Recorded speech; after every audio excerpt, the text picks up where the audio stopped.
Green பாஸ்தாவ செஞ்சு ஒரு ஹாட்ட போட்டு என் ஹஸ்பண்ட்ட குடுத்து அசத்திட்டேன். இது செய்றதுக்கு நான் யூஸ் பண்ணது ஸ்பினச், பசலிக்கீரை.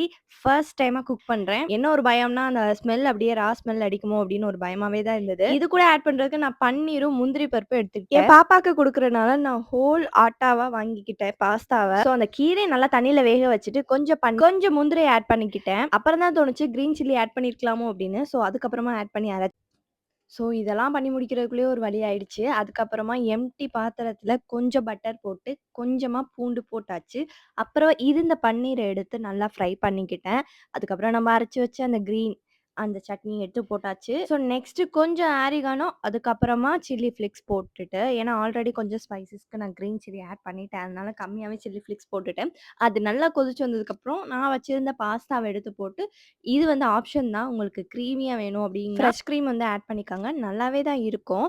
ஸோ நெக்ஸ்ட்டு வந்துட்டு 2 சீஸ் ஸ்லைஸ் வந்து வச்சுட்டு, இந்த பாஸ்தாவ ஃபினிஷ் பண்ணியாச்சு. தாறுமாறா செம்மையா ஈஸியான பாஸ்தாவ மறக்காம ட்ரை பண்ணுங்க.